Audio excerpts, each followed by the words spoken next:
Good morning. So nice to see the county. They just brought 4 loads of gravel for our little road. So good job, county. Last few days have been pretty hectic around here. We've been working more the white collar side of things, I guess, trying to put together a little bit of a thing here to get some other stuff brought into the yard in bulk. Yeah, instead of doing the runaround with the trucking all over the place and stuff like that. So we kind of finalized that yesterday. We were off in town. It's been so windy the last few days anyways that unless you have those fancy microphones that some of those YouTube guys have, you wouldn't have been able to hear anything anyways. The wind has just been blowing, and it's been relentless. It blows 24 hours a day, all night, all day. So a couple things we did do. Buddy and I cleaned out what was left of the peas in this bin.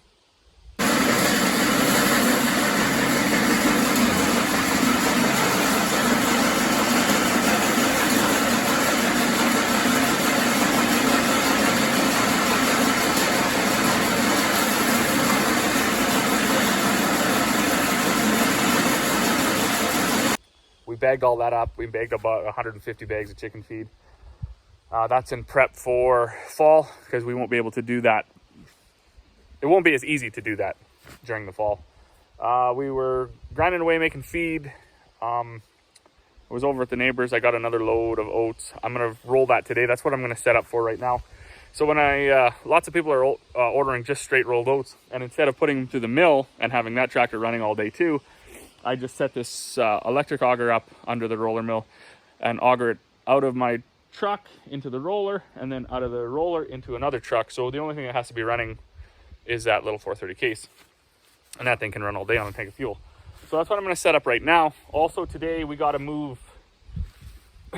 Yesterday we moved the the burn barrels, and there was a garbage bin and stuff there in between the shop and the fuel tanks. We moved that out of the way yesterday. We're going to try to smooth that out a little bit. My dad is at the lumber yard, or he's going there this morning whenever he gets to it.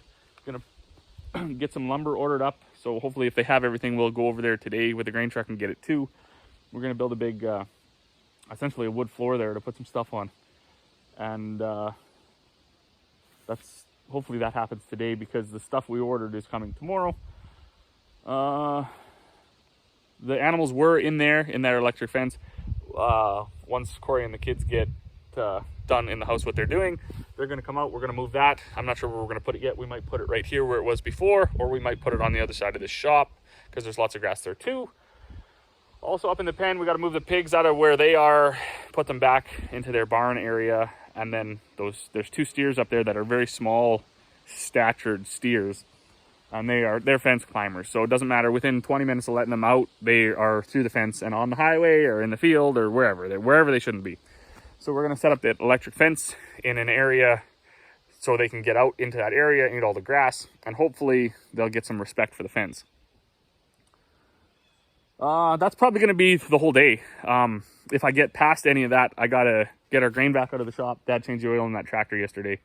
The grain vac is fixed. I got to get it up. I got to get a load of barley out of there because the guy ordered 10 bags of rolled barley. So I'm assuming if we get all of that today, that's going to be the end of the day by the time we get it done. So for right now, I'm going to get things set up here and get this roller fired up.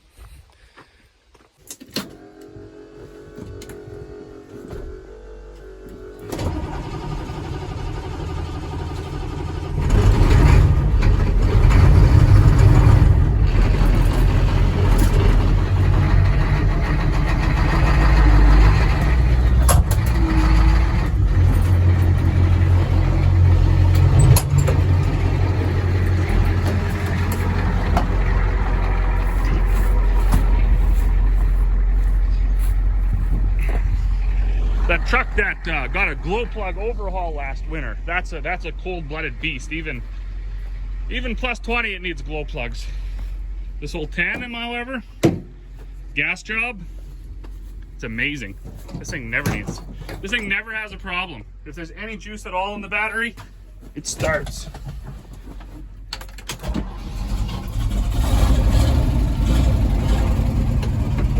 Absolutely amazing.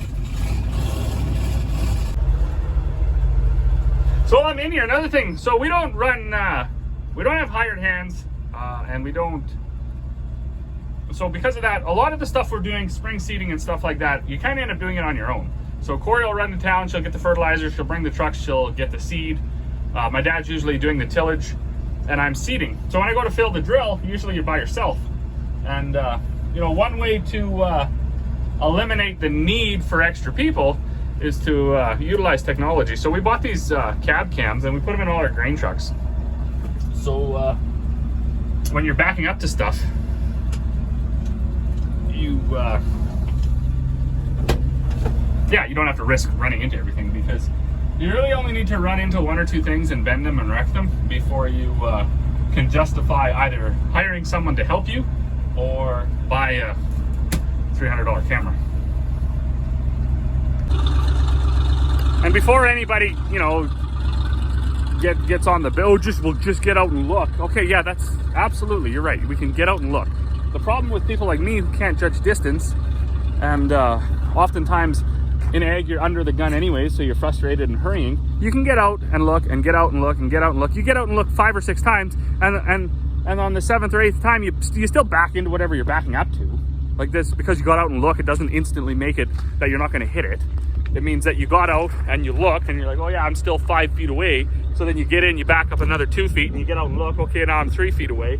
You get back in, you back up another foot, okay, now I'm 2 feet away. And then you get back up, and then you back up 3 feet and back into it anyways. So you've actually just wasted more time by doing that. So that is not the way to do it. The way to do it is either phone for help and have another set of eyes looking there, or go into your local machinery dealer and buy the cab cam setup and mount it up on your truck, and then you don't hit stuff. Also, look at that. I just got everything set up here. So, and I'll be honest, I knew this was kind of here, but it didn't. I can't imagine that tire making it very much longer. So that'll have to be addressed. But this is, this is the rough, I guess not the rough, this is how this works. So, whole loads in this truck, through the roller, through the auger, roll loads in that truck. And now I can walk away, because if anything shuts off, that won't overfill. That'll keep running. Which is just the most efficient way to run things. How you doing, bud? I can't make it. You can't make it? No. Yeah, buddy, this is like the same, this is like the area where Jurassic Park was filmed. I don't know. It's been a long time since anybody been in here. Oh, sorry, buddy. So we got the pigs moved around. We got the those 2 steers that can't be contained. They got moved, and now Buddy and I are just stringing the wire where Corey and Emmy put up all these posts.